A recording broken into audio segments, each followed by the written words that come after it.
C'est l'heure du journal de l'Afrique. Soyez les bienvenus sur France 24. À la une ce soir, l'Union africaine qui suspend le Gabon avec effet immédiat.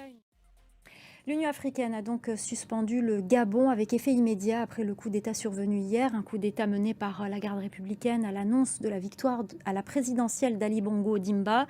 L'opposition, qui revendique sa victoire, demande aux militaires au pouvoir de la reconnaître. Shirley Sidbon.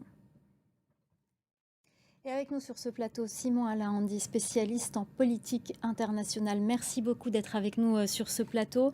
Alors vous avez vu le sujet, pensez-vous que l'opposition gabonaise a une chance d'obtenir gain de cause? Elle demande aux putschistes de reconnaître leur victoire. Bon, merci. Je pense que le job de l'analyste, ce n'est pas de faire ce type d'arbitrage.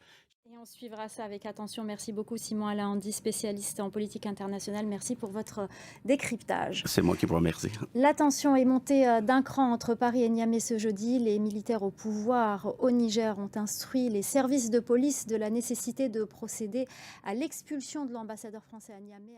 Le ministre sénégalais de la Justice a déclaré que la condamnation de l'opposant Ousmane Sonko dans une affaire de mœurs était définitive. L'opposant est donc inéligible pour la présidentielle de 2024. Les explications de Sarah Sako à Dakar.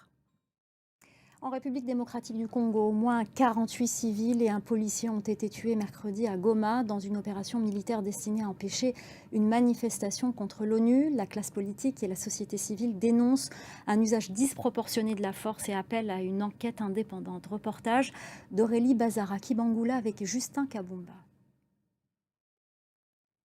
Ce drame à Johannesburg, en Afrique du Sud, plus de 70 personnes, dont des enfants, ont péri jeudi dans un violent incendie. À J-3 avant les élections locales en Côte d'Ivoire, coup de projecteur sur Bouaké. Le parti au pouvoir, le RHDP, compte bien s'appuyer sur son bilan de bâtisseur pour conserver l'ex-cité rebelle. Le PDCI, de son côté, cherche à reprendre ce bastion historique perdu en 2000 à l'aube de la guerre civile. Reportage de Julia Guggenheim et Damien Kofi. Voilà, c'est la fin du journal de l'Afrique. Restez avec nous dans quelques instants, la suite de Paris Direct avec Audrey Racine.